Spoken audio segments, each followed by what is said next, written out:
Désolé pour le retard, les petits-os, pour que je sois plus autant en retard, allez prendre d'assommant Twitter, et Ziwaka. Égalez-moi dessus pour que je produise comme un chinois. En plus, vous aurez droit à des avant-premières de vidéos, donc c'est plutôt cool. Previously, du côté d'Overwatch. Savez-vous pourquoi je vous ai fait venir? J'ai ma petite idée. Hacking noises!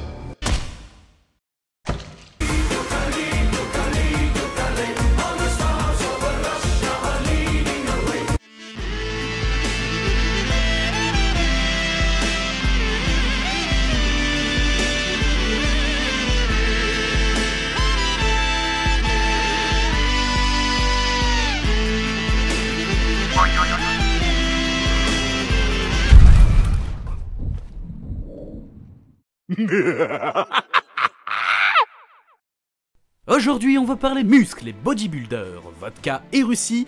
On va parler de Alexandra Zarya. Non, en fait, l'accent va vite être chiant. Alexandra Zaryanova, surnommée Zarya, est une des femmes les plus fortes du monde. Du haut de ses 28 ans, elle est un soldat faisant actuellement partie de la RDF, la Russian Defense Force. L'histoire de notre bodybuildeuse n'est pas la plus joyeuse. Elle est née dans un petit village de Sibérie au front de la première guerre contre les Omniums, qui avait alors commencé 30 ans auparavant. Le monde faisait face à une attaque de grande envergure perpétrée par ces robots. Pour rappel, un Omnium est une sorte de forteresse-usine robotique consciente construisant des robots, nommés Omniacs, de son plein gré qui s'est retourné contre les humains. Une sorte de Skynet d'Overwatch en gros. Ah, au fait, sa destruction peut entraîner une explosion nucléaire. C'était pas marrant sinon. Bref, donc chaque pays luttait à sa façon contre les robots. L'Amérique développait son programme d'amélioration de soldats dont faisaient partie Jack Morrison et Gabriel Reyes, l'Allemagne développait ses armures de combat, tandis que la Russie avait adopté les mecs de combat.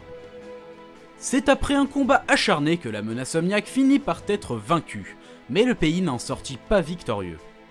En effet, il était ravagé, le conflit ayant causé d'innombrables dommages un peu partout.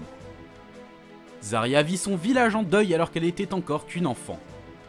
Alors qu'elle grandissait dans ce paysage sinistre, la tristesse et la douleur sur le visage de ses proches ainsi que la famine et la pauvreté de ses camarades poussa notre héroïne à s'entraîner et à devenir assez forte pour protéger les siens. Petit à petit, alors qu'elle commençait son entraînement, se concentrant sur le bodybuilding et sur l'haltérophilie, elle se fit repérer par le département national d'athlétisme, voyant en elle une star potentielle. Elle s'entraîna dur, mois après mois, année après année, gravissant les échelons tout en représentant sa nation, et tout le monde s'attendait même à ce qu'elle pulvérise les records mondiaux tenus depuis de nombreuses années lors du championnat du monde qui approchait. Mais ce qui semblait être un rêve pour Zarya se transforma vite en cauchemar. La veille du championnat, un omnium sibérien en sommeil se réveilla 30 ans après la guerre et attaqua le pays, son village étant alors de nouveau plongé dans la guerre. C'est ce que l'on appelle aujourd'hui la seconde crise des omniums. Alexandra laissa immédiatement tomber ses poids et abandonna la compétition avant de se ruer chez elle pour s'enrôler dans l'armée locale, sacrifiant la vie de légende du sport fortunée et célèbre qu'elle aurait pu avoir. Le départ de l'icône montante du sport fit couler beaucoup d'encre. Tout le monde était au courant. Le magazine bref, un magazine russe quoi, consacra sa première page sur l'athlète russe et sur son départ, tandis qu'Atlas News, le journal télévisé mondial, l'interviewa. Elle sert maintenant l'armée russe, admirée par beaucoup, inspirant d'autres soldats à la rejoindre dans son combat. Mais c'est avant tout l'occasion pour Alexandra d'utiliser sa force pour protéger les siens. Plus jamais son village n'aura à souffrir des affres de la guerre, elle en a fait le serment. Bon, l'histoire de Zarya est finie, on passe maintenant aux interesting facts. Струю направь на мою одежду, кнопку нажимая, освежи меня. Numéro 1. Zarya est raciste. Ou du moins robotiste. En effet, avec son passé, on comprend bien qu'elle ait un peu de mal avec les robots. Comme plusieurs autres personnages d'Overwatch, elle ne croit pas en un omniac doué de sentiments bienveillants et est convaincue qu'ils restent tous une menace. On peut s'en rendre compte dans ses diverses répliques avec d'autres personnages, tels que I have destroyed more of your kind than I can count. I'll have my eye on you, Omnic. And I will watch your back in turn. How do I trust a man who is half machine? The heart of a man still beats inside me. The humans who live here are fools to trust the Omnics. They will see. Numéro 2, le canon à particules que porte Zarya a été arraché de la carcasse d'un véhicule blindé. Mais il est beaucoup trop lourd à porter pour les soldats. Donc elle est la seule à pouvoir l'utiliser car elle est la seule à pouvoir le porter.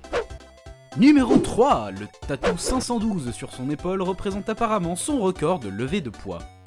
Deux de ses tags montrent des sets de poids de 512 kg.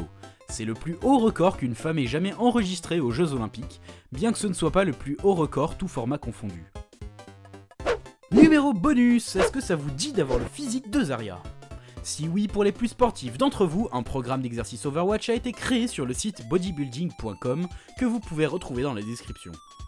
Vous pouvez suivre le régime alimentaire de Zarya mais aussi ses exercices pour rester en forme.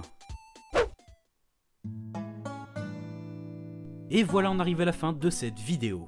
Déjà, me diriez-vous, bande de coquinous? Et ouais, malheureusement. J'espère que ça vous a plu. Comme depuis quelques épisodes maintenant, vous pouvez trouver le héros du prochain DCO caché dans le montage de cette vidéo. N'hésitez pas à commenter si vous avez trouvé.